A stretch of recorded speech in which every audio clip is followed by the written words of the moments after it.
You're not human. That's hurtful.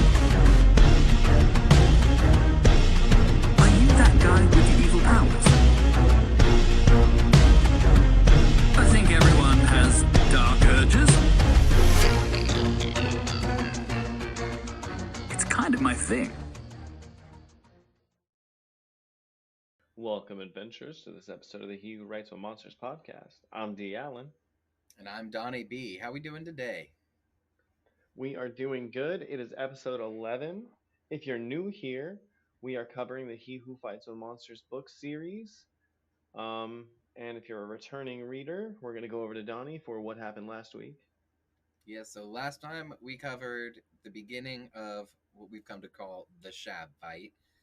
Jason was in this village checking out this beautiful waterfall. All of a sudden, a Shab came out of it. We got to see a lot of his abilities in action. They were then violently expelled from the waterfall, and more Shabs came out. So now we get to talk about a little bit more of his abilities, some of the ones we didn't see last time. We get to see Jason take his first consumable potion, and we get to see Colin all of his glory. So I'm really excited about this one. Yes, sir, Colin in all of his glory. And also, I forgot to mention, we are covering chapters 29 and 30 of the first He Who Fights with Monsters book.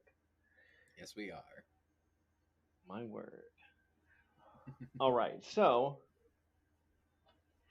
in the beginning of chapter 29, we're basically picking right up after Jason and Hiram encountered the first Shab. Um, Fought it basically in a tunnel, so close hand-to-hand combat, as it were.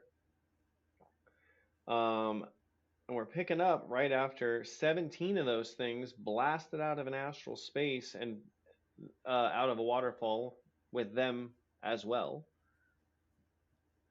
And thankfully, most of those died, and there is now 4 of them that Jason and Hiram need to take care of. Yes, there are. And we kind of get to see a little separation. So they landed on the banks of this river leading into town. They've got Hiram on one side fighting his Shab, and we got Jason on the other side fighting his Shabs. So it's kind of a cool combination of a team fight, but not a team fight at the same time. We do get to see how Jason does in like open air combat as opposed to confined quarters combat. We don't really get to see a lot of Hiram in this one. He just kind of does what he does, but that's all right because we're focused on Jason right now. We are, but really, I think we should be focused on Shab because, um, as they kind of describe what the Shab looks like here, and uh, as if you've seen our last episode, you'll know we, yours truly, made a beautiful little Shab. But they basically describe it as such, as a shark with beady little crab eyes, crab claws, and legs. And I would really want to know how a creature would even evolve like this. I mean, yeah, we touched on it a little bit last time, but I really think we should get into it here. I mean, realistically, it's a monster. Monsters do monster things. um, I mean, yes, but I'm saying if this were a real creature, how would this evolve? We do know that nature favors crabs, so it is entirely possible that a shark crab could be on its way, evolutionary speaking. We don't know. yeah, I think overall it would have to be, a combination of shark being shark, and then in the chain of everything else getting legs and moving on to land, it would also evolve crab-like legs for some evolutionary purpose, just based on where it's from, the predators it's facing, the prey it's trying to get to. Um, I can absolutely see the legs that it develops being somewhat crab-like. I think it would really, really depend on environmental factors at that moment that the forming Shab, is facing. I feel though it would be more like convergent evolution in that I don't think, as much as I would love to see a shark evolutionarily go through the process of becoming a shab, given that sharks are like some of the oldest creatures in existence, I'm gonna guess they're just not cut out to go down the crab line like everyone else. Well, I mean, you have to take into account the fact that we don't have them here, right? Means that it That's what I'm saying. wasn't beneficial to it at the time. I mean, we look at what's the basic, I guess, reason for crab evolution, right? It's being preyed on, so it develops external armor, the shell. Mm. It its main food source and primary defense requires the evolution of claws, right? So having the And claws mating. to, and yes, so having the claws serves an evolutionary purpose. So you would have to put a shark in a situation where it would need to develop outer armor because of what it's being preyed upon, and then have the claws be advantageous to self defense and the food that it's attempting to eat. I would think so. If a shark is put in the same evolutionary position as a crab, I imagine it would evolve similarly to the crab. It might. However, given that sharks are big and bulky and there's yet to be anything to predate on sharks like that, I sadly don't think a shab is gonna happen in our timeline. Oh, not on Earth, but this is Palimustus, where this is an Iron Rank creature contending with much stronger, bigger, more powerful creatures in the cosmic sense. So we touched on this a little bit last time, but I genuinely think that each planet in the astral space sphere, whatever you want to call it, has got to have their own deity of sorts that dictates monster manifestations. And I don't mean the amount of them or anything like that, but I mean specifically, like, okay, mostly I just want to believe that there's some guy out there going, shark, crab, shab. I like just some higher deity who's just like playing around with animal Legos and throwing crap together because it would explain a lot of the monsters in this series. And I think it would also be really fun for Jason to meet the guy who made Shabs. The guy who made Shabs. Because that's Well, how I he think would view it's. it. He would, Sorry, go ahead. I say that's how he would view it. Like he would view it like, he's just another guy and he happens to be the guy who made Shabs. Like, I want to see that conversation. Like, why would you make It would 100% start with, dude, what were you smoking? And how do I get some? that? I think it's uh, entirely possible that this universe has the building blocks, right, for all of the animals that it can inhabit, right? So all of these creatures, there's probably sharks and crabs on Palamustus. We know right. that they're there on Earth, and it's just a copy of Earth, right? So it's possible that the wild magic coalescing into a monster just creates forms that it knows exist on this planet, and they get mixed and mangled together, and we get shabs because it's just a form that can exist and function as a monster. Hmm. So I think most of the monsters that we see are just a somewhat combination of random elements that already exist within the nature of the world. Hmm. And the ones that can actually function as monsters are the monsters that we see and later get recorded and are known. You're taking a lot of the whimsy out of it for me. I am. I am. I'm not saying you're wrong. Also not saying you're right, but I'm not saying you're wrong. I'm saying I'm right. Because I just really want to see that conversation. I want to see Jason getting upset at the guy who invented the shab. I think that'd be hilarious. That would be such a good comedic bit.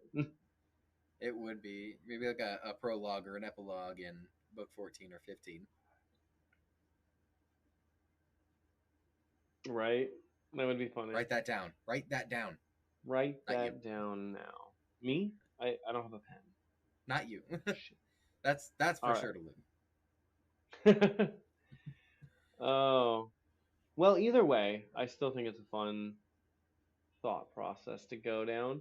Because, I don't know, we see so many other deities that dictate little things. Why would there not be, like the deity in charge of making the creatures that manifest? Like, Fair point. I mean, unless it's just a simple, like, the magic on the planet decides, like, for itself. Sentient magic?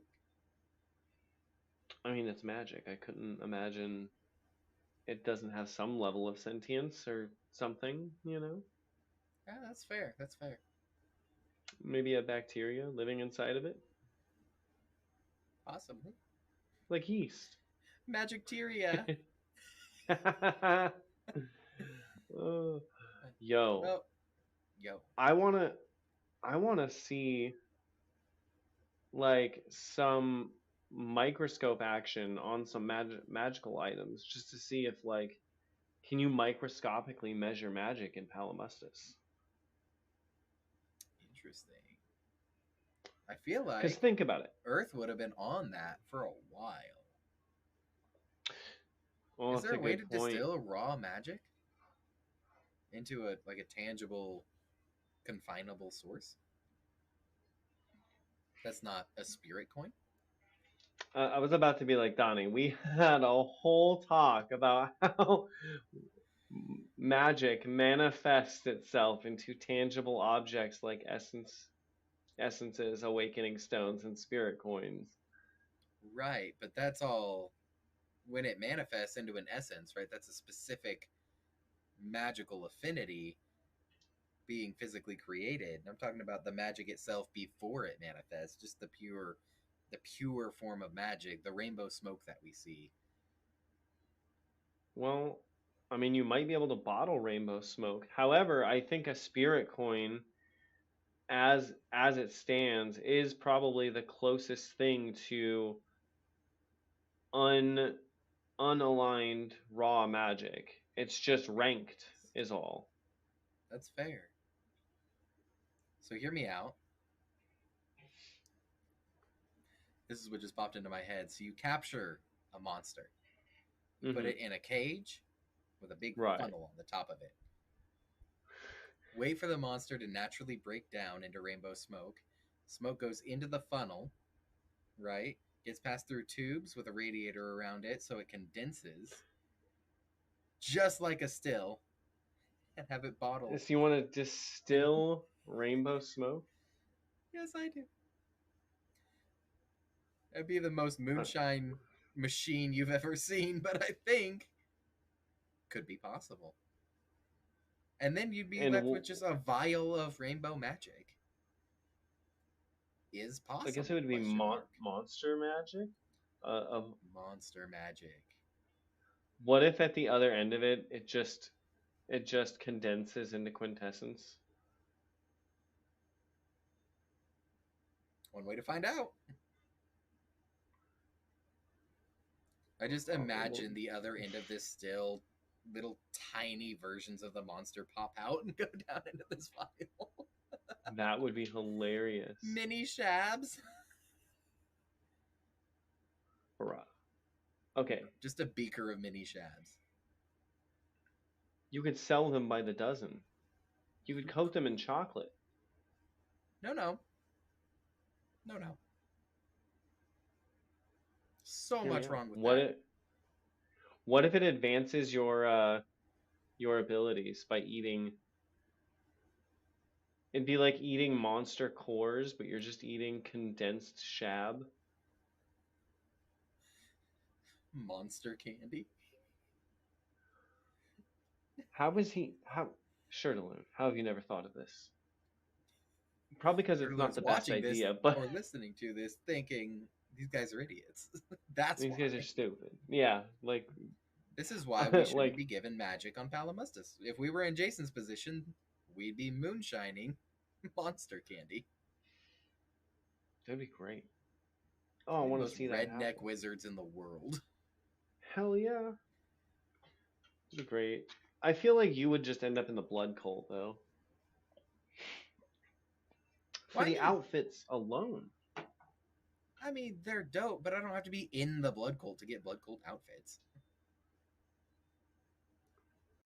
You ever heard of eBay? I'll invent Okay, but eBay, that's like, and that's how I'll get them. all right. Just for real world comparison, I dare you to go buy a motorcycle jacket on eBay. Just wear it around and see what happens. An MC jacket. You know what I mean. Ah, a patch jacket. That's what you Patch want. jacket. I don't ride, so I don't know Please hold. the. Are you seeing if you could buy one? It's on the way. Oh, well, you let me know how that goes, and I'll remain that that's a bad idea. We'll find out. If this is my last episode, we'll know what happened. We will, we will. Now, moving on to the actual reason we're here, fighting the Shabs. Um, I will say, once these things are out of the tunnel, like when we were in the tunnel, like I don't know, the overall description of the Shab was kind of goofy, and it's kind of what inspired my goofy little Shab. Um, but when they describe them fighting one out in the open with their speed on land, like I can see how this is a frightening monster. I mean, yeah. Yeah. It is. It does have a major disadvantage not being able to go forwards and backwards as effectively, but I can hmm absolutely see if one's coming at you sideways, it could be a real menace. Before we get into Shab movement speed, um, the battle here kind of plays out that Colin gets thrown out at the first Shab, completely covered, and essentially just annihilates it with you know, his leech-like abilities, getting in between the plates and all that good stuff. Solid writing, solid gross outness. Um, and Jason, although he has some powers, he is still limited in his abilities. His power set's pretty slow right now, and he does yet again something that we see him do time and time again: sacrifice his own well-being to take care of the problem, whatever it may be. He does it all the way through the series, but this is a good small time example of it because he notices that his power set is slow. So he's like, I need to get in and do damage now. Can't get around the pinchers, so I'm going to sacrifice my left arm. And he just puts up his left arm to block the pincher so he can get in close and stab. Which, like, first off, the balls on that guy. Yeah. Now, he was full on prepared for his temporarily solid skin through the shell potion to act as a shield basically and protect him through this pincher, which to be fair it does. Not as effectively as That's I'm right. assuming he would have hoped for, but his skin was hard enough to allow him this moment. But still, like the ability to get past your own survival instincts and be able to go, well, catch it so that I can make this move, insane. I know, like, could you imagine having to make that choice. Like, well, it's either sack the arm or goodbye the rest of me. So, Yeah. oh, that's crazy. Um, and so, and he takes this one out pretty quickly too. He gets a few hits in under the plating and gets that poison in, and on top of inexorable doom and punish, this everything starts to stack. Bleeding is stacking, sin is stacking, all that good stuff is stacking. Mhm. Um, and he decides to run backwards to get away from the crab, and I call bullshit. Care to elaborate? Because I have seen crabs in real fucking life. They move in a zigzag pattern. So if you're trying to get away from them, they're gonna just zit, zit, zit, zit, and get their way to you. Yeah, The but crab is not thinking. Jason's not a crab or a shab or a shark or any of the above. He can just backpedal. I'm aware that Jason can backpedal. I'm just saying. Um, well, I guess when I read through it in my mind, I was like, bullshit. I guess it would really depend on how many steps, how far back he needs to get before he casts his next spell. Um, but if he's like trying to outpace the Shab, I say no way because those things are way faster. Even just a regular crab is way faster than a human. So something this size is going to be speedy, and it's going to know that it's going to zigzag and get you. So I mean, maybe, but you also have to understand this particular shab is suffering from necrotic damage and increasing necrotic damage and poison, and so it's and it did in a fall lot out of of a pain. waterfall. So Yeah, yeah. So it's not in the best shape of his life at all, and now it's being killed from the inside out. I don't think Shab is going to be fully focused. I don't think anything other than a seasoned combat artist, really, anybody trained to fight, is going to be like fight through the pain and outpace and stay in position. Like this is all strategy that the Shab's not contesting with at the moment. It's slowly dying, and it doesn't know why. So I'm sure it's pretty locked in place. well, fine. Yeah, okay. No, that's a good point. I don't know. I was just imagining when I have encountered crabs in real life, and those things are fast and scary. So I could only imagine one the size of a shark. Yeah, I mean, I'm sure if it wanted to and it was in a good condition and healthy, yeah, maybe backpedaling wouldn't do it. But I think this one's injured enough that it's not in the mindset to chase him down. All right. I'll give you that one. I'll give you that one. It's always funny. I always try to find these points of contention, and you always have some logical reason why. No, maybe. Thank you. And I don't know if you even believe in it, or if you're just good at playing devil's advocate. Yes. Ooh. All right. So when this endeavor starts, the quest is for 4 Shabs. He has just dispatched 2, theoretically leaving 2. However, all the while, Hiram, off screen, has been fighting one of the Shabs. Yes, he has. We very sadly do not get to see his battle, and I'm a little sad about that because we never really get to see Hiram fight.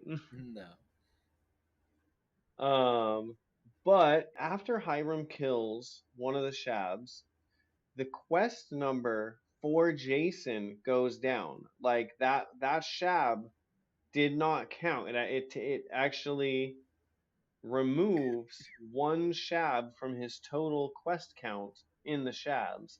And I found that odd. what is effectively a team effort decrease the total amount, like the max amount of shabs in his quest? So I think it's. I've got a couple of theories on this. The first one being the his interface, and then later on the ability to become a party interface, right? Is Hmm. recognizing that even though they're working together, they're not working as a party, as it were. Um, and so Okay, the that's a good so point. the total idea here, the entirety of the quest is to eliminate the four shabs that are endangering the village. Um, but when Hiram takes out his, it's not Jason's fight. So Jason only has to worry about the other three because the fourth one Mm. is a non-issue now. It's a non-starter. He didn't kill it. It's not his fight. It doesn't matter. So the village is protected. The objective, the overall objective of the quest is completed, just not by Jason. So there's three Shabs Mm. now endangering the village, and that is his fight. So when he kills the first one, it goes to one out of four, and then 1 out of 3 when Hiram kills his. Because Jason got credit for the first kill. The second kill wasn't his, so it goes down to 3. And in his fight, he still got 2 left on his side that he needs to deal with for this quest. So I think it's a combination of them not being an official party recognized by the interface, and Hmm. the overall goal versus the fight that Jason's currently in. That's what I imagine is Okay, happening. that that makes sense because initially I was like, it's kind of weird. Like, I can't even explain why it's weird. Yeah. Well, I think we see this a lot in video games where it does count the the completion aspect versus the amount necessary for completion. So anytime you see a ratio like that in a video game, it gives you the very beginning number and then it just ticks off for computer basis. It ticks off so it can keep track of what the overall goal is versus what's been accomplished already. But I do believe that in a real world sense, and a lot of other video games should be incorporating this, right? Like your job, your quest is to defeat this number of enemies. If that number of enemies goes down at all, and it wasn't because of you, whether it was, for lack of a better term, NPC interference or environmental factors, or the overall number Mm. of them went down not by your hand, it should be the total number goes down, right? Because your job is to Right. fight your fight, and if it's not your fight, you shouldn't get credit for it. And I think that's where the Now, looting comes in later. We'll revisit this when we get to looting because I think it's all tied in. on that thought though, like I wonder if it actually affected his quest rewards though. Like, do you think he gets a lesser reward for the overall amount going down? I wouldn't think so because the quest is rewarding the completion of a goal, and although Mm. the risk level went down and the challenge or the difficulty went down, I don't believe the goal changed, and so the completion of the goal grants the reward, not how hard you had to work for the goal. You know. Mm. That's fair. That's fair. It would be like the quest I that he feel gets like for his adventure contracts. The reward is the same as the reward for the contract. So I feel like if somebody else came along and took care of the contract before Jason, his quest would go away because he didn't actually do anything, so he wouldn't get rewarded from the quest, but he could still collect the reward from the Adventure Society, right? So he didn't hmm. complete the goal, he doesn't get the reward. But if he comes in and he has help completing the goal, he would still get the same reward. Okay, that's fair. That's fair. Yeah, yeah, yeah. I like that. So it's really just more of a number keeping situation than anything. Yeah. Yeah, so the way the magic works with his interface, I think the quest in general is telling him what he needs to do, and it keeps track of his progress towards doing that. I don't think it's as video game like as you're going to get a reward, but it's going to be based on the challenges or anything. It's just telling him, Mm. hey, keep in mind you've got to do this. I'm going to keep track and tell you when it's safe, and that goes all the way into the destiny magic and everything that we can get into if you want to. But I think overall it's just, hey, here's your goal, and I'm going to helpfully keep track of how you're doing with As it stands, I always want to hear your thoughts on Magic, brother. it. I think realistically it's just that, right? So his, I mean, the interface is his invocation, for lack of a better term, of the destiny magic, kind of just keeping him on this path until the quest system goes away, right? And the fact that it's keeping track of the numbers isn't as important as the fact that it's actually there doing a job. Mm. So how many he kills and how many he has to kill isn't as important as the fact that he has to protect the village, and this is just the system's way of identifying that. That makes sense. That makes sense. And speaking of the magic, getting back to this fight here, so when Jason backs off, we get to see him for the first time in combat really cast Feast of Blood, which is the spell that he uses, and Mm. basically it's a life drain. So if a living target has a bleeding condition, which he's just given it, then he can siphon off a little bit of health from that enemy. And this is a really good ability in general, I would say, like just a nice heal ability for in combat. We see how powerful it gets much later on, and as he ranks up it's going Right. to be a massive boon for him. This is the first time we actually get to see in combat recovery that really synergizes with his power set. And as an affliction skirmisher, this is going to be really big hit or miss because everything he does has to be perfectly timed. Especially now that he doesn't have all of his abilities, he's got to do things in order and in a specific way. And being able to take a step back and then regain health, regain mana, and then go back in for it is very powerful. Mm. Yeah. Yeah, that's cool. And I mean, even though with his powers, like on the whole, they're not a fast power set, Hmm. but they are a very effective power set because he was able to take out, effectively way more than he was realistically capable of doing solely based on this slow churn power set. And obviously, a life drain ability is going to be crucial to having a slow power set. So, It is for sure. um, yeah, so it's kind of cool to see the synergy of everything working out for him, especially because since he hasn't had the time to really train with all of this, um, it oddly enough gives him enough time to really think and plan what he's going to do as everything is stacking on itself. Oh yeah. Oh, 100%. And especially in the beginnings of a fight, he is very vulnerable while he's stacking afflictions. So the ability to step back, he's going to have to step back and get away eventually just to let the thing die. But to be able to heal while he's Mm. doing that, gives him the ability to take on another enemy or get back in the fight if he needs to without risking even more. Yeah, absolutely. And I mean, realistically, you can't be an affliction specialist without, a broad power set with these kind of, status move draining abilities.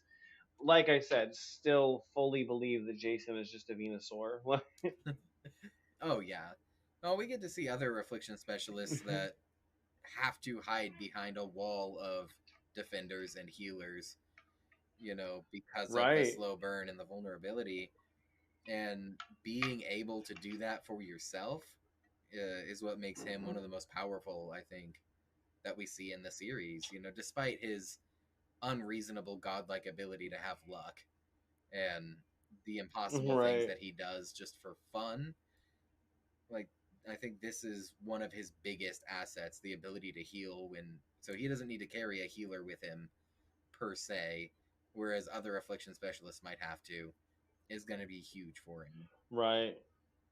Um, what's much, much, much later in the series, like book 11 or 12, even, I think.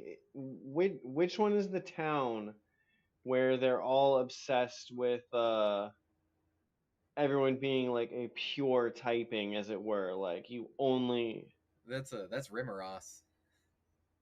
Yeah. Yeah, yeah. So we see. Yeah, and it's funny because you see exactly that. You see, like, sure, you can do a lot in a very specific category, but you can't do what Jason can do, which is slow and fast, because eventually his power set moves him up to the ability to, like, all right, I can move slow and take out crowds, or I can move fast and take out a big guy.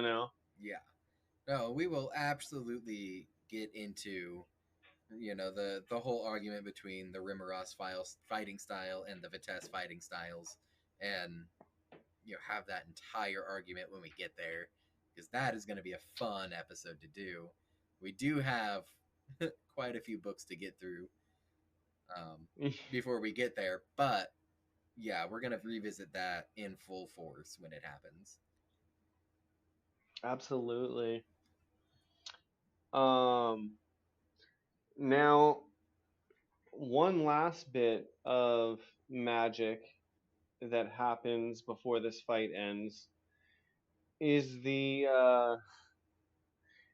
Benny Hill chase between the leech pile and the Shab. Yes. That is comedy magic right there, because I mean, I'm just imagining both of these little, seemingly pseudo fast but still kind of slow creatures. Well, a leech pile is probably not fast, but all consuming in a way. But it's just chasing a Shab in circles, and they're locked in a power loop. They are. Oh, and I know everybody's gone through this section specifically multiple times, like we all did. Um, but just to set the scene for you, this is one of my favorite things because Jason's in combat with the second Shab, notices that Colin's done. He's got it covered. He's out. He looks over and goes, "Hey, see if you can't catch that one next. Like go start the third one. I'll be there in a sec." And Jason backs off. He heals up. He's waiting for the second Shab to die, and it is standing right in between him and Colin and the third Shab. And you know, we see the reason that they're going in circles is because the Shab's fast enough to get away, but unwilling to actually turn away from Colin, and Colin's just not fast enough to Yeah, catch it. So Colin is yeah. going at it while it's sidestepping, and so it happens to go in a circle while Colin's trying to catch it, also letting him go in a circle. And just the idea of standing there waiting for your fight to conclude while watching this happen. And then he comes up with the line. He goes, "When I said see if you can't catch it, I didn't mean don't catch it." I'm like, we know that's not what's happening, but at the same time, that kind of looks like what's happening. That's a banger of a line, though. It When is. I said "see if you can't catch it," I didn't mean "don't catch it." I love that so much. And he's just standing there, forced to watch this ridiculous scene while his Shab is screaming in pain, dying in front of him. And he's just sitting there. I just Right. imagine him sitting there like this, like I don't even know anymore. Right? Like, and it's so funny too, because like, um, I feel like a real animal, if they were,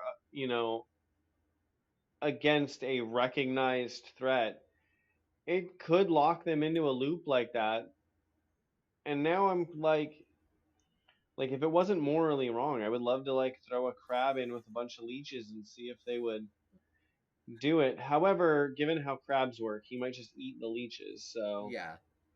Yeah, I think this is specifically a magic based scenario that has to occur. But it is absolutely this is hysterical to true. picture. And and This is true. after Shab number 2 dies, Jason kind of has to sit there and corral the leeches into the crab, you know. Hmm. And it's a whole other ridiculous display. Like he's just like, "Here, I got it. Come on, you got it." Oh, and just trying to help the leech pile while the Shab is like, "I don't want to die." I don't want to die, but I'm too afraid to run. And the Yeah. ironic part is, if the Shab would have just run, it would have been fine. Oh yeah. No, 100%. It could have just But gotten away, and then they'd have to go track it down later. But at the same time, fear's a powerful thing. yes, indeed, it is a powerful thing. Anyway, Jason dispatches this last one, successfully ending the Shab fight and the quest. He gets the rewards for the quest and everything. Yes, he does. Um, and as he's going, he's going back to meet Hiram, and he sees Hiram's Shab, and he goes to loot it, and his interface is like, "You cannot. You do not have permission to loot this." And I, once again, because I don't pay attention to details, don't ever recall another instance of loot consent being a thing. So it is a thing a few times. I think this is one of the few times we actually see him try and loot something and it telling him not to. It happens a couple of times, but after this, he kind of understands the loot consent thing. A lot of it happens. A lot of looting happens in the future when he's in a team and the things were killed by his team. So being in the same party Hmm. is automatic loot consent.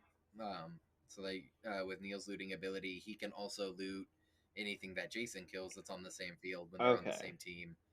But there are a few Okay. times where he asks permission to loot something, or it's kind of like a one-off line, like "You mind if I loot?" or "Hey, I need your permission to loot."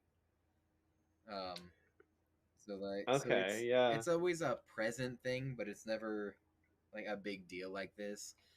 This is one of those situations where it Got comes you. in as a teaching moment. So this is the first time that Jason learns about it. So it's the first time we learn about it, and then it's just a constant Okay, from that there. makes sense.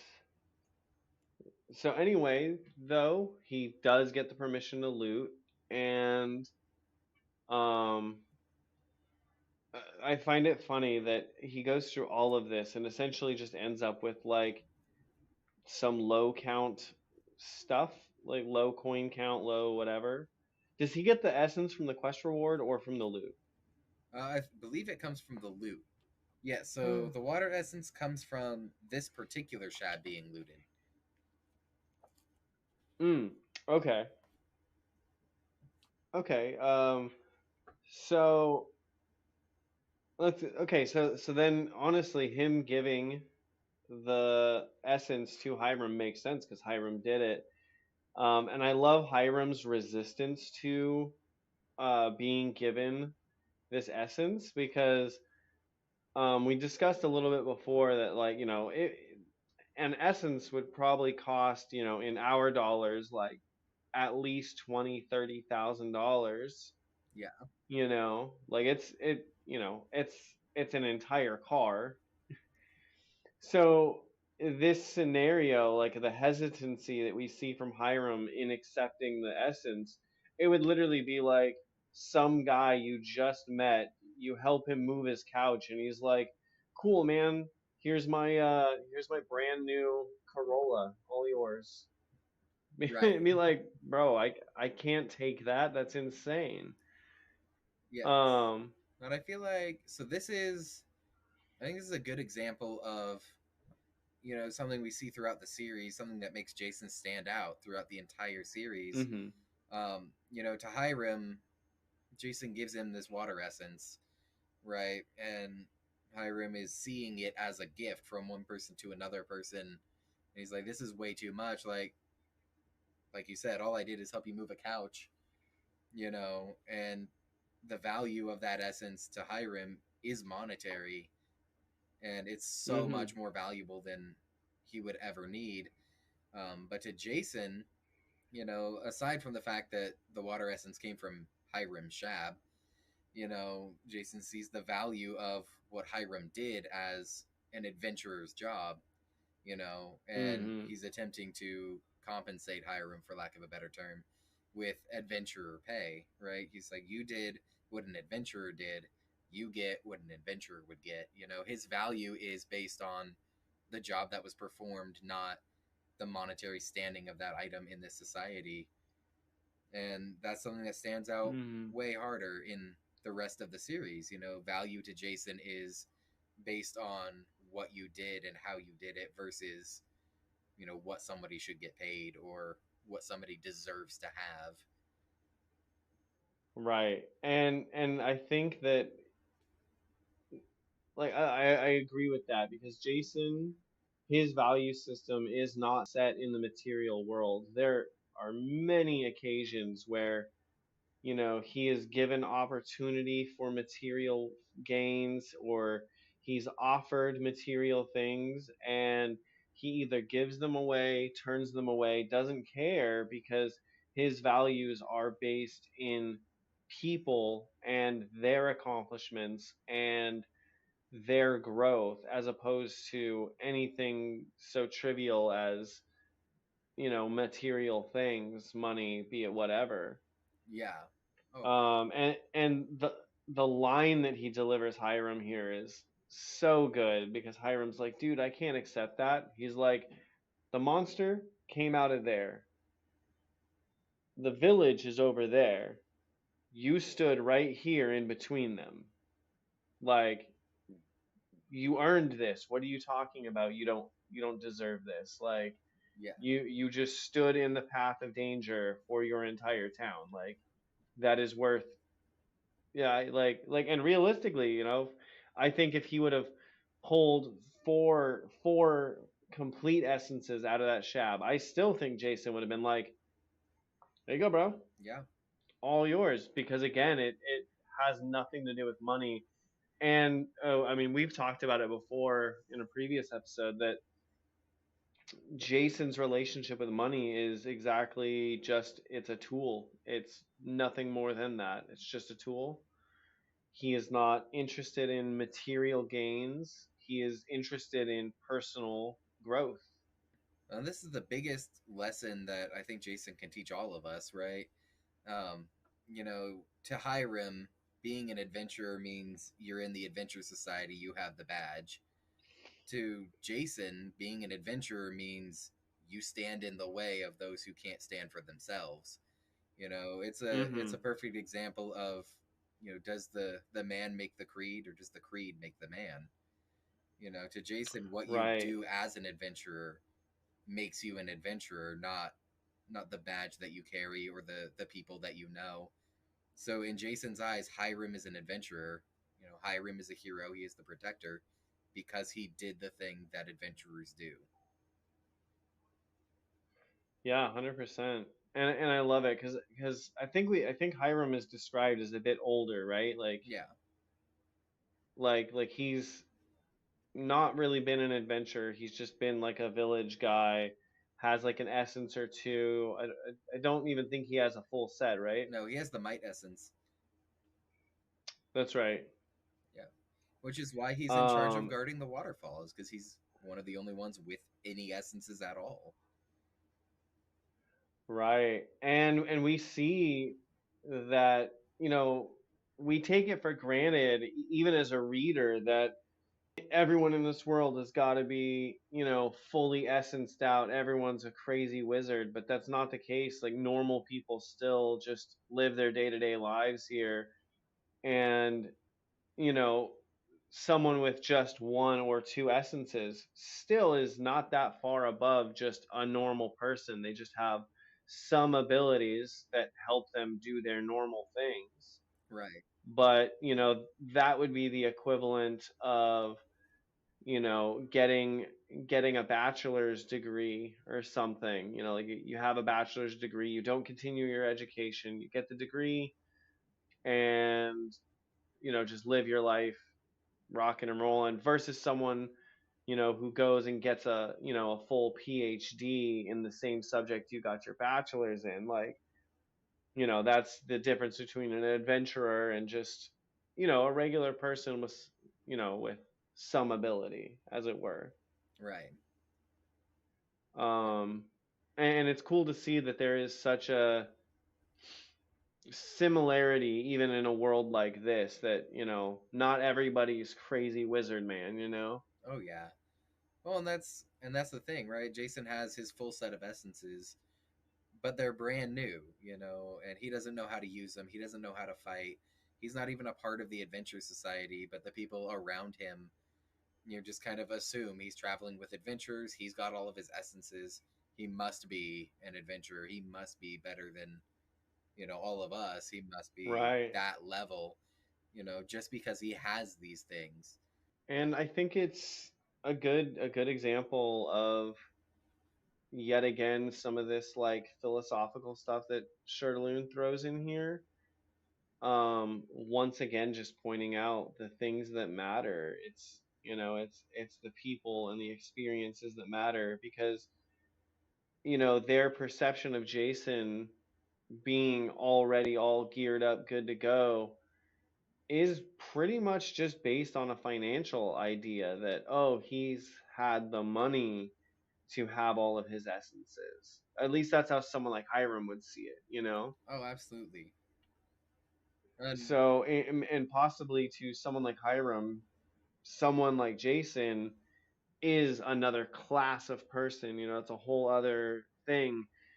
And that's why Jason is so charming to everybody, because he has all of that and continues so on, even as he does grow into that role. He still stays the common man. oh yeah, that's a big part of the Nietzsche philosophy that we've been looking into as well. Mhm. It's about being the best version of yourself that you can be, not the best version of what somebody else tells you can be.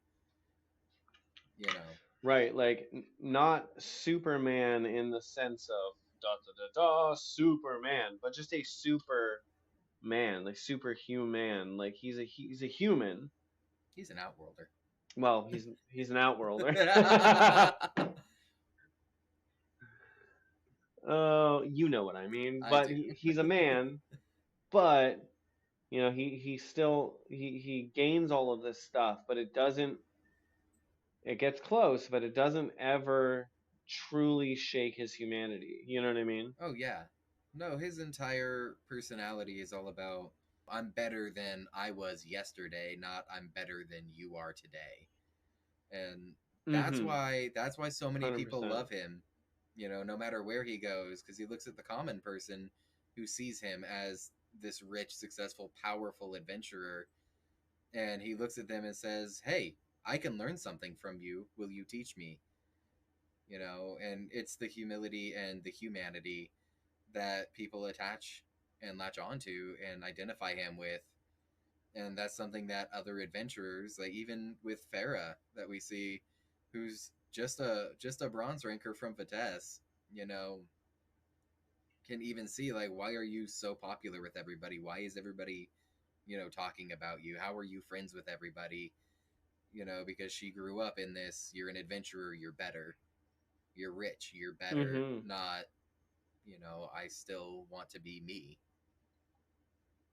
Right. And that is a huge thing in our own society right now, even. And really ever since society's been a concept. It's, oh, I'm rich, therefore I'm better. And it's, you know, in some ways you might be, but in none of those ways are because of your financial position. I think the biggest takeaway that we can achieve in life in general is the idea that everybody you meet is better than you in some way, right? Everybody you Right. meet will be better at you at something, will know something you don't, will be superior to you in their own way, and vice versa, Mhm. and it's not because I do this, or because I know this, or because I have this, I'm better than everybody put together. It's and Right. that's something that Jason has that we could all learn from. Yeah, I think so. I think so. And I think that, on that idea of the Nietzsche philosophy, this is another one of those ding ding ding moments that Shirtaloon is landing here. Yeah, and the subtle act of This giving is an essence, Shirtaloon has taught us about life. I love that. Oh, but so now that the Shab fight is done, Yes. um, and the moral lessons have been learned, uh, they head back into town to essentially go be lifted on the shoulders of everyone because they are now the town heroes. Um, and it seems as though Jason gets a little more recognition than Hiram. However, Jason did do, you know, 4/5 of the work. Well, I'd put it at 75%. It was pretty 50-50 on the first one, and then it was 3-1. That's true. That's true. That's true. I was giving Jason full credit for the first one. He couldn't have done what he did without Hiram. Absolutely. Um, and so now that they're back in the village, starts in chapter 30 is essentially one of our nice little slice of life slash interlude chapters where the team is catching up on what's been happening. We're getting a little narrative, and the great leech pile that we have unceremoniously have just been calling by his name, Colin, the entire time. Yeah. This is the point that Colin gets his name. And in the beginning of the chapter, he's having a little conversation with the leech. And I found it kind of funny because you can kind of reverse the leech's answers depending on like if they are really communicating properly or not. You can flip his answers and it make it seem like Colin is being like, "No, I don't want a name." Yes. We can, can we read that conversation through the book legally? Um, I think if we snippet it, I think if we All right. So we're absolutely for you guys at home, we're gonna present this to you. We're gonna do a little call in response from the book, so you guys can see both versions of the conversation, and then we'll let you decide which is better. So Colin moves to the left. Jason says, "So that's a yes, unless you don't have it, and then it's a no." Uh, which is all confusing. Jason decides that he gets it. Jason says, he goes, "Is that fine by you?" Colin looks left for yes. Jason says, "Do you have a name?" No. No name? Would you like me to give you one? Yes. That's the end of the conversation. Hold on, I got this. So that's pretty much how it went. Now let's reverse it. Like, All right. like we tend to do.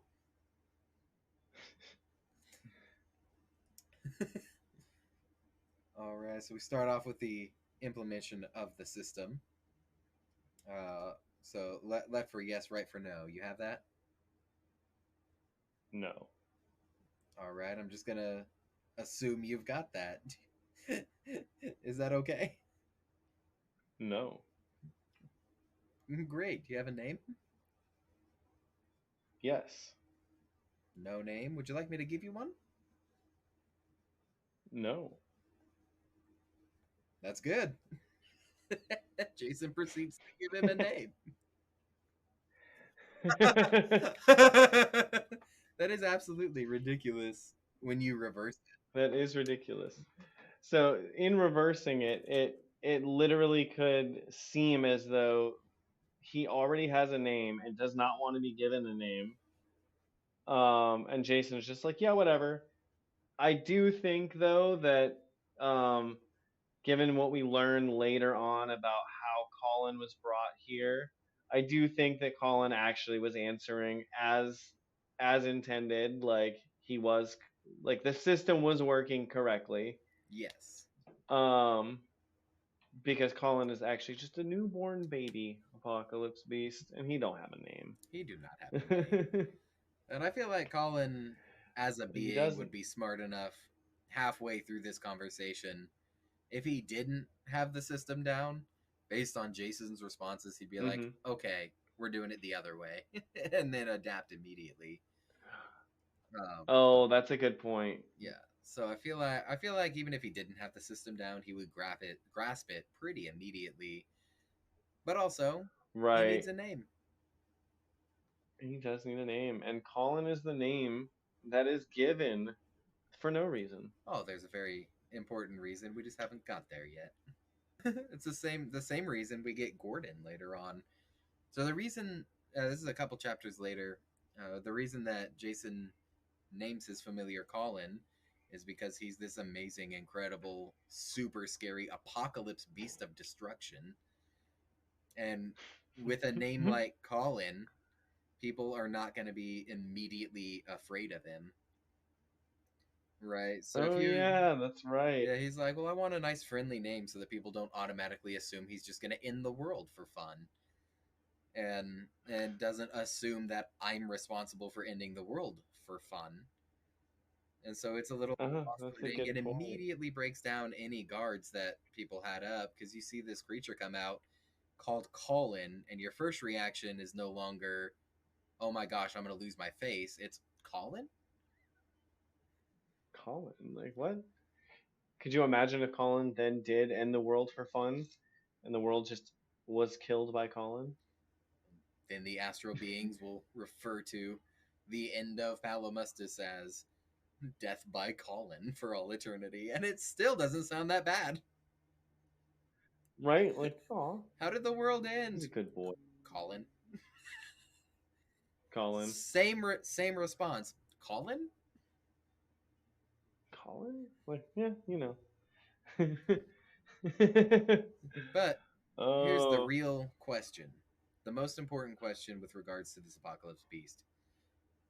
With a name Hmm. like Colin, you think he'd be able to phone it in?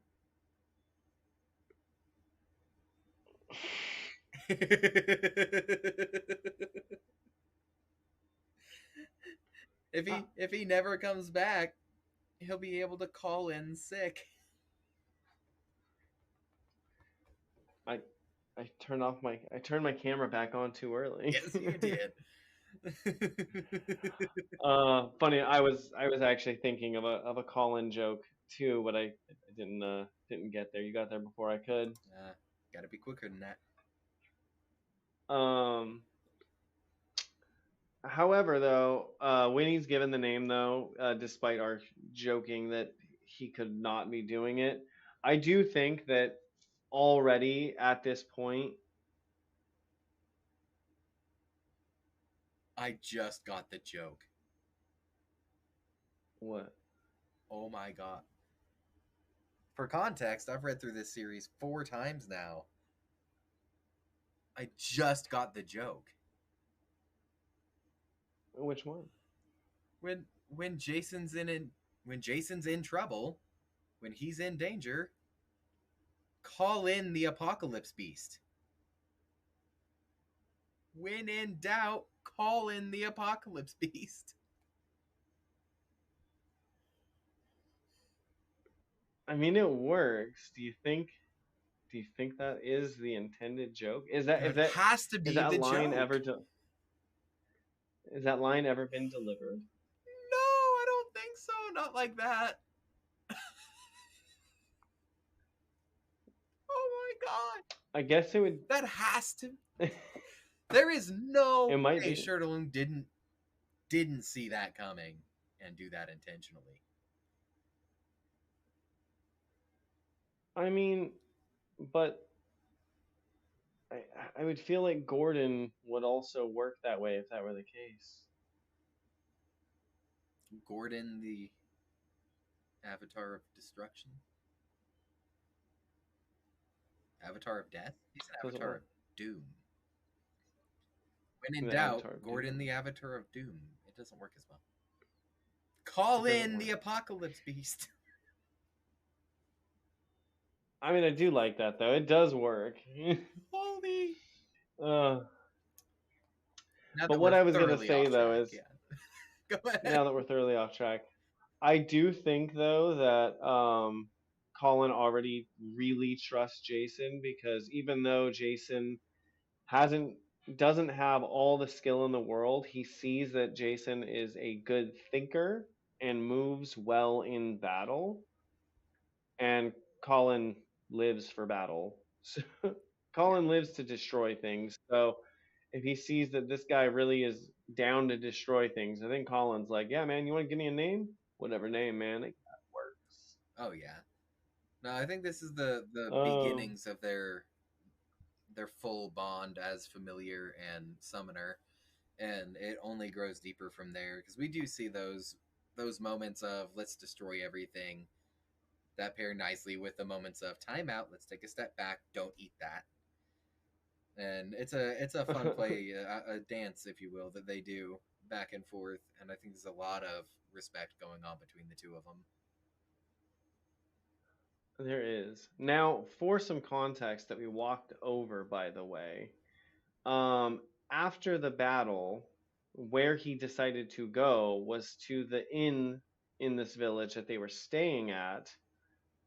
And that's actually where he's giving this name. And I say this because the mayor of the town and like other important people in the town are here, and he is just talking to everybody like first name basis.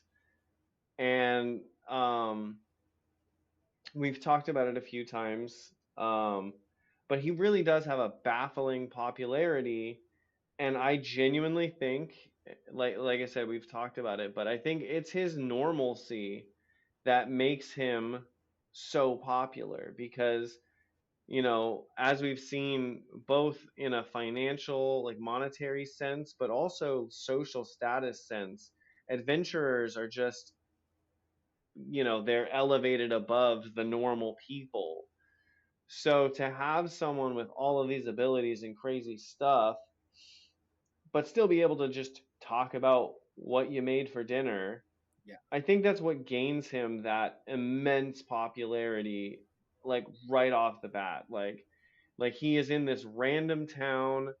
The rest of the team hasn't even gotten to know anybody. They don't even bother because they're just like, oh, these are just, NPCs basically. But Jason's like, hey yo, these are people too.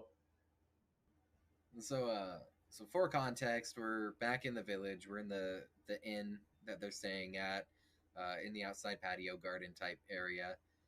And the team comes back from their mission, reconnects with Jason, and Rufus is slamming Reed doors, of course.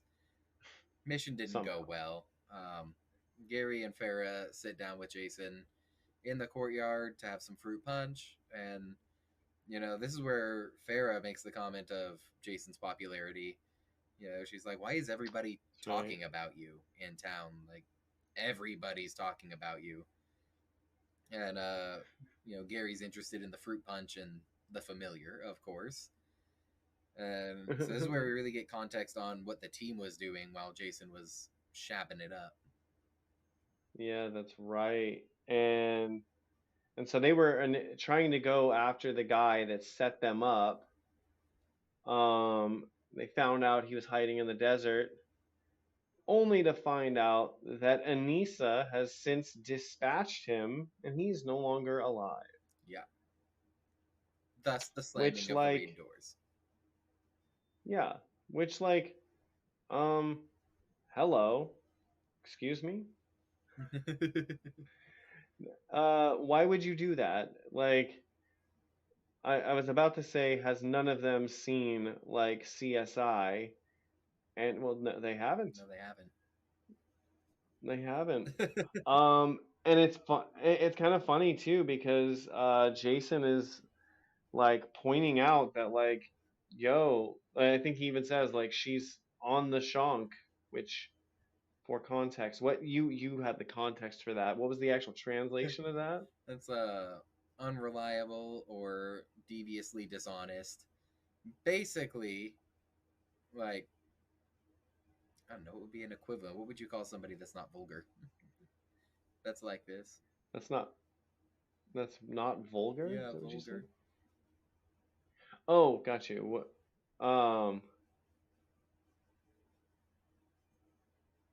Sketchy, I guess would be. Ar- Yeah, on the shonk is a way cooler word Yes, it or is. turn of phrase, and it's in my vocabulary now. Absolutely, it is. Yeah, she's being sketchy. She's being suspicious. She's being not quite all there up front, you know. she she's on the shonk. She's on the shop. But it's funny because all the Palimustians, is that the right word? Yeah, All of the people of Palimustis here, they obviously don't think about potential crime in the same way that like someone from Earth would be, just because we have a deeper understanding of, well, or rather we have a different understanding of law proceedings. And due to that understanding, Jason can like piece together things because our law system works in a certain way that theirs doesn't. yeah, Um, and so he's like piecing together a case like, well, hold on. She's she didn't get locked up in the cages. She um somehow miraculously escaped her captors and then killed the witness who knew what was going on. How are you guys not seeing that? Farah even literally says, "Sounds kind of thin." Like, what do you mean it sounds thin, bro? Like, right. And this is a heavily debated topic among the community as well. Um, just because of this incident, right? And I'll give you, Jason's got a very strong circumstantial case, right? Um, I will tell you my side of it right now. Like, yes, a lot of this is suspicious, but I do not think that this argument is going the way that it actually would have happened, right? So, like, you look, that didn't make any sense. Let me lay it out, right? So, Anissa was in the cages with them. That was enough for Farah and Gary and Rufus. You know, she got captured too. She's obviously on our side. Um, the fact that she was removed from the ritual was a combination of Jason being present and uh, Derek wanting to try an elf. So she was taken away oh yeah. not not because she was in the know, but because she was no longer needed. You know, and we went over Cressida's Mm-hmm. decision to sacrifice Jason being the reason this whole thing kicks off. Um, but if Jason hadn't Mm-hmm. shown up, I don't think they would have, just not used her in the ritual, right? Why would you sacrifice one of your people when you've Mm. got a willing person right there, an unwilling person right there? Um, and most importantly, the blood cult doesn't know about the builder stuff. They don't know about, Landomir's connection Mm. with the builder cult. Um, none of this happening has anything to do with the blood cult. So why would they care about her connections with the builder cult when they can just summon an apocalypse beast? The only comment I have on that is it not shown somewhere in there that the Purity Church, um, had a hand in setting up the Apocalypse Beast ritual? Maybe, right? So it's Because we come back to it after that the Earth that arc. right. And so that's my only thought is there may have been some tenuous connection between her involvement and the blood cult. Now, not to say I do think Cressida would have had no qualms just throwing her in, even if she was the person who set it up, because I mean, she literally, wanted to eat her own son. I was gonna say she did, but she didn't have the time to. She died. She died. Yeah. Yes, but um, the way this all came about, right? It's like dropping an instruction manual in a somewhat inobvious place, right? So like the builder cult didn't show up to the Vane estate, be like, "Hey, here's how to summon an apocalypse beast. Go nuts. We'll send you some right, sacrifices." It was very much like behind the scenes type stuff that is happening. It's like the Reaper cult type of assassination style of information giving. So they weren't like, "Hey, the right. builders want us to do this. We're gonna do this." It was "Hey, we just figured out how to do this. We should do this."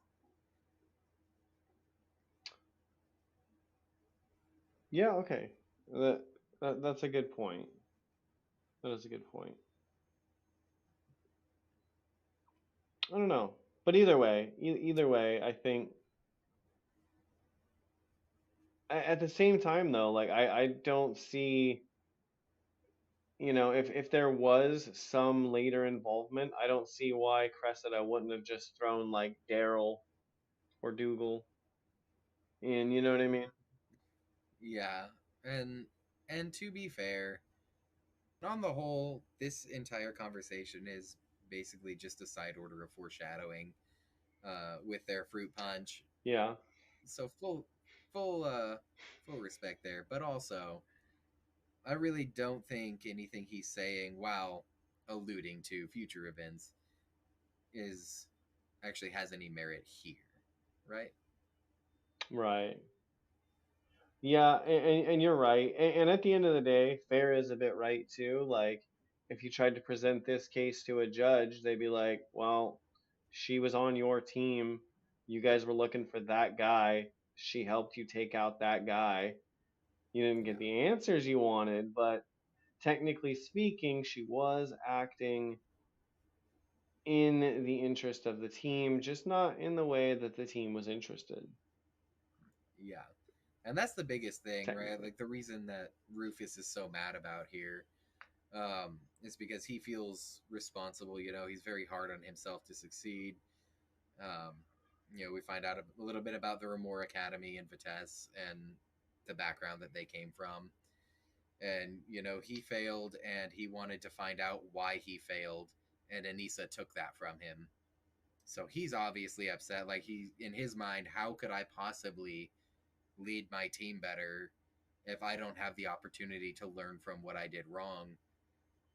And Anissa's only interest is looking out for herself and what she wants. Anissa took away his ability to find out why he failed, and that was just Mm, unacceptable to him. yeah, that's true. I will say, I totally remember this. Um, you were talking about Vitesse and Rufus, and it just reminded me of my weekly lingo check in here. So Jason makes a comment saying, "Oh, there's a language where Vitesse means speed," and I was like, "Okay, that's got to be a real reference." So I looked it up, and in French, it can mean speed or velocity, something along those lines, which is the antithesis to Vitesse and Palimpsest being laid back and leisurely. So, um, and it's funny. I don't even know what to say about It's just irony incarnate. that. Yeah. It is just irony. But I love it. It's funny. I love even just a small joke like that.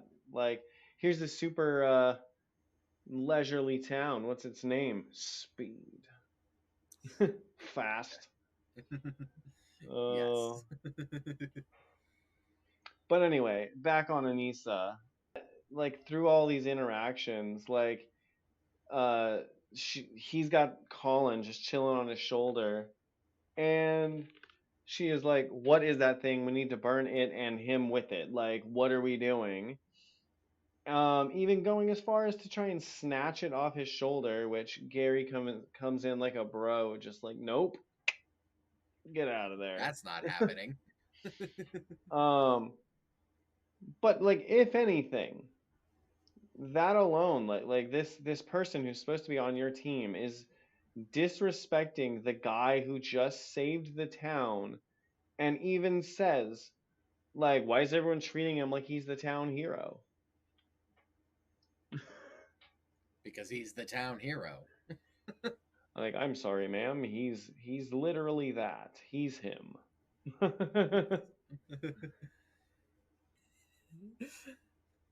No, and that's probably one of the biggest ironies that I find with Anissa too.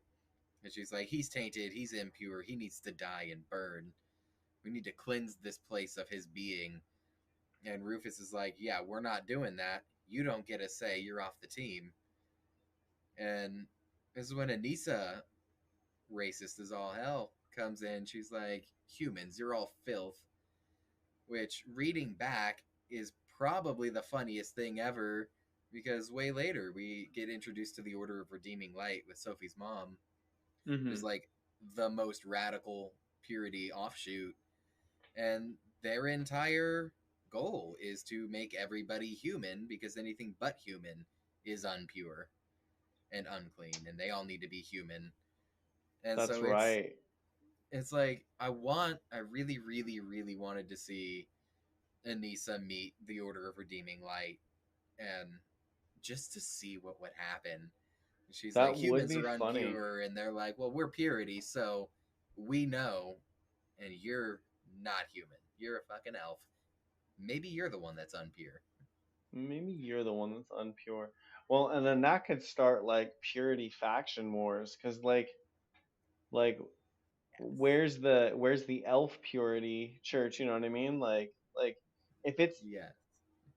if we compare it to real world, everyone with that like mentality always thinks that their group is the best. So she might genuinely believe like elves are the best. The rest of you need to die. Maybe Anissa will come back. Wait, didn't is Anissa dead? I don't recall. She's full dead. Full dead. This one goes out to all of you Dungeon Crawler Carl fans out there. I know you haven't read the books yet, No. um, but I just read through them all, and in the books there is a whole event known as Faction Wars. And for those of you out there that are fans of the series like I am, I want you to imagine the Faction Wars from the series, but all of the purity cults. That would be funny. I have no context, but I still think it would be funny. Trust me, it would be funny. if you're a if you're a crawler fan out there, go ahead and drop a comment. Let us know which faction you think purity would shine through. Hell yeah. So, that actually about wraps it up for Northeast Quarry Village number 4. In It does fact, the indeed. last thing that Jason does before they really decide to gear up and leave town is procure himself a knife that does not poison himself when he cuts himself with it to release Colin. Very big important. He also gets Big himself a important. little notebook to record recipes in. And I think these two purchases define Jason. Elaborate. Well, you've got the combat side of him, who Okay. needs to call out Colin. That's the knife, right? And in doing so, learning from his previous mistakes, not deciding to poison himself, which I do believe is a good idea in a combat situation because you can buff your resistance immediately. By So I poisoning feel like, yourself? yeah, every time he poisons himself, and we know from the dagger Oh, he's going to resist that he gains poison, he an gains instance of resistance. resistance. Yeah, so a poison He's dagger working to him. release Colin, I feel like would be a good idea, but hey, that's just me. But then you got the goofy humanitarian side of him that bought a cookbook because he still, in his heart of hearts, wants to pursue his passion of cooking in a new place. So I think we get the citizen and the military side of Jason in these two purchases, and those two are going to come together and make him who he is. I love that. That was really nice. Thank you. All right. Well, in the next episode, they are finally leaving Northeast Quarry Village number 4 and headed out on their way, or at least tangentially towards Greenstone. Yes, they are. And we are going to slowly start seeing Jason building up to being the badass Jason that we all know and love. And it's going to be really fun. Soon enough, we're going to be getting to the Adventure Society and all that fun stuff. So we just want to thank you guys for sticking along with us. And there's plenty more to come where this came from. Yes, there is. If you're new to the channel, go watch the rest of the episodes. I guess. If you're returning, thanks for staying with us. You can check us out on YouTube, Facebook, Instagram, X, and wherever you get your podcasts. Absolutely. And if you have no context for what He Who Fights with Monsters is, and you made it this far in the video, we appreciate it, but go read the book. Yeah, go read the books. Go all of them. 2, 3 times. Come back. Tell us what you think. Absolutely. All right. Well, till next time, I've been D. Allen, And I've been Donnie B. Remember, fight monsters. but don't become one.